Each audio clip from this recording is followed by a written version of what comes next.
And it was on top of your role as an instructor. It wasn't your full-time role as a display nav? It was on top, absolutely. So if we look at the working week and start Monday, we'd come back from wherever the venue was. We'd do the quick signals back to group saying we're back, still alive. Brightlingsea, we did a rolling. Culdrose, we did a flat. Halton, we did a full, whatever, and any comments or observations.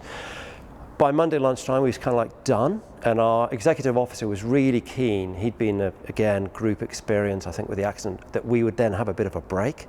So we'd have Monday afternoon off and Tuesday, so I come back to my home in North Yorkshire.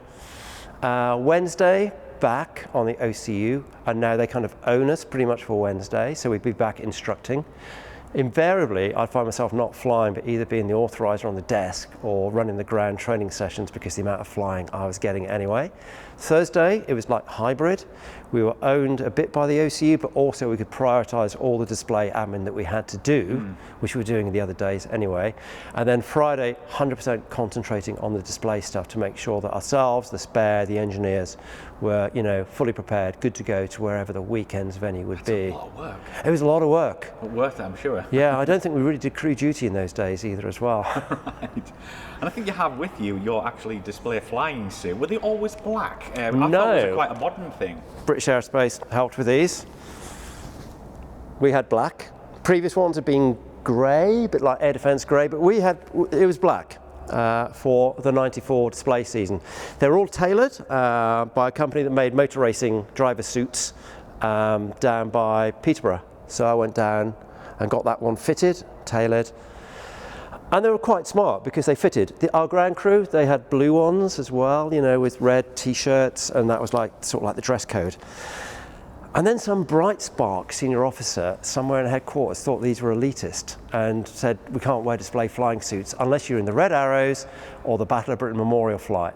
And RAF flying suits in those days used to come in like 3 sizes, extra large, average and tiny, with various bits stitched on. They didn't really look that great. And you are still being ambassadors, really, for the Air Force.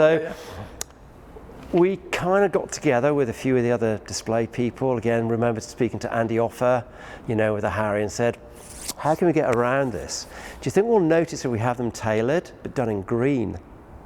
So unless you're like as close as we are now, if that senior officer's going around an air show, you probably wouldn't notice that we're actually back in, smart flight suits. So that's what we did. So 95, right, believe it or not, this is green. So that's what we did for the 95 season. Wow. Now, 95, I don't know if you remember it, it was super hot and sunny. Like we'd be at Fairford for like 10 hours under this, with loads of sunblock. So, such was the effect, these went brown. Wow. Yeah, the sun just bleached the green. So parts under there are still green, others are brown. But there we go. So that was the 95 season. Brilliant stuff. And we all basically went round with these, elitist or not. I don't think so at all. I don't think so either. But can you remember how many hours you just got from displaying the jet? No, I can't. We never really looked at hours. Did you not write? It wouldn't be very many.